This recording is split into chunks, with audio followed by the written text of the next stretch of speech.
इससे पहले हम ये शुरू करें, आप ये पोस्ट देखिए। न्यूज़ मिनट ने कुछ समय पहले एक्स हैंडल पर ये पोस्ट डाला था। फोटो ज़ोहो फाउंडर श्रीधर वेम्बू की है और पोस्ट ऐसा था जैसे मानो कोई बहुत बड़ा राज खुलने वाला हो। और अंत में उनके डाइवोर्स केस पर कहीं से एक ऑर्डर ढूंढकर न्यूज़ मिनट ने अपनी वेबसाइट पर कॉपी पेस्ट कर डाला। एक्स पर न्यूज़ मिनट की एडिटर इन चीफ ऐसे फड़फड़ा रही हैं जैसे उन्होंने किसी योद्धा के अभेद कवच की काट ढूंढ ली हो। न्यूज़ मिनट की रिपोर्ट की हवा तो हम निकालेंगे ही, साथ में आज इस पहलू पर रोशनी भी डालेंगे कि आखिर इंडियन लिबरल इकोसिस्टम को श्रीधर वेम्बू से इतनी चिढ़ क्यों है। अगर आसान शब्दों में कहें तो न्यूज़ मिनट ने श्रीधर वेम्बू की प्रतिष्ठा को खराब करने के लिए उनके डाइवोर्स केस प्रोसीडिंग्स के 1 साल पुराने ऑर्डर को पेश किया है। आर्टिकल लिखने वाली इंदुलेखा अरविंद ने दावा किया है कि वेम्बू की सार्वजनिक छवि, जो कि एक आदर्श व्यक्ति और सादगी से जीवन जीने वाले तथा उच्च विचारों वाले व्यक्ति की है, लेकिन कैलिफोर्निया कोर्ट के उनके डाइवोर्स केस से ऐसा नहीं लगता।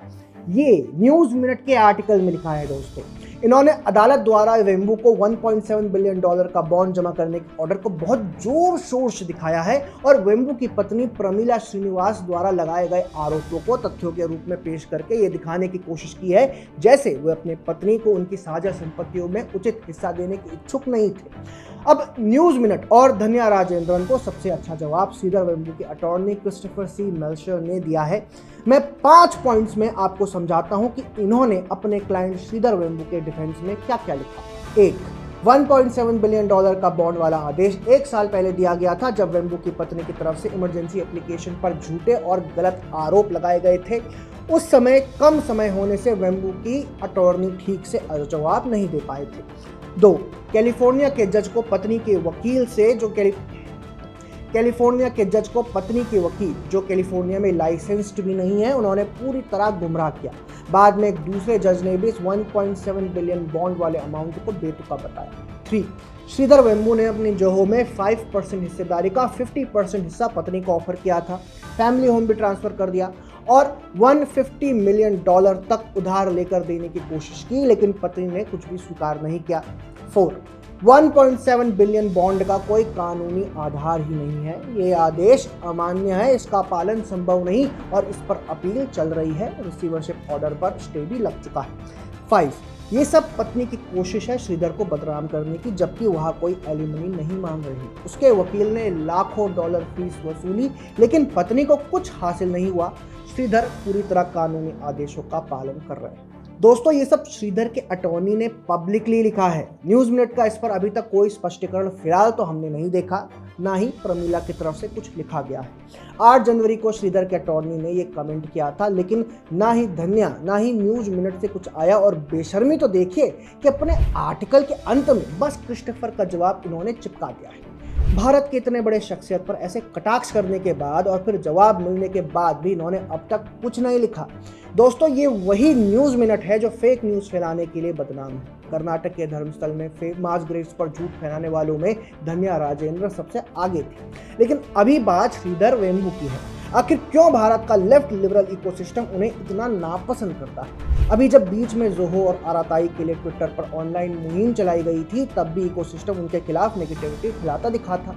दोस्तों, ये समझने के लिए पहले हमें थोड़ा श्रीधर वेम्बू के बारे में जानना होगा।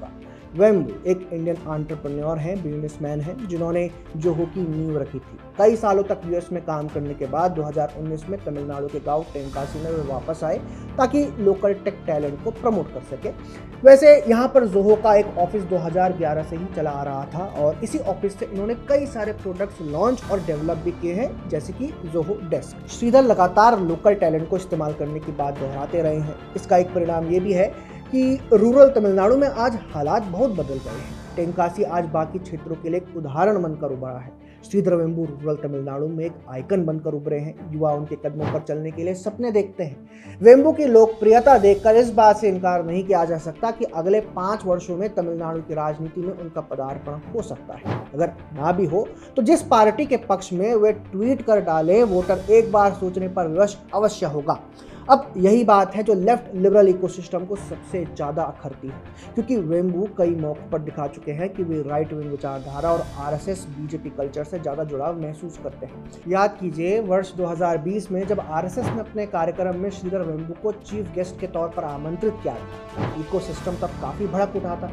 इसके बाद उन्होंने बहुत कोशिश की कि वेम्बू इस कार्यक्रम में ना जाए, लेकिन उन्होंने किसी की एक ना सुनी थी। इकोसिस्टम समझ गया है कि भविष्य में श्रीधर वेम्बू उनके लिए एक बहुत बड़ी समस्या साबित हो सकते हैं, इसीलिए लगातार न्यूज़ मिनट और धन्या राजेंद्रन जैसे लोग उन पर कीचड़ उछालते रहे हैं। खुद आर्टिकल लिखने वाली इंदुलेखा अरविंद शेवनिंग फेलो रह चुकी हैं। क्या यूके गवर्नमेंट द्वारा ये प्रोग्राम इंदुलेखा जैसे पत्रकारों को यही लिखने के लिए ट्रेन करता है? यही खेल है दोस्तों। आइडियोलॉजी देखकर लोगों को टारगेट किया जाता है, जिसमें इकोसिस्टम बहुत माहिर है, लेकिन पॉलिटिकल पॉइंट स्कोर करने की जुगत में ये विचार भी नहीं किया जाता है कि सामने वाला देश की तरक्की और विकास के लिए कितना ज़रूरी है। लेकिन खैर, सबको अपना एजेंडा और फंडिंग मुबारक हो।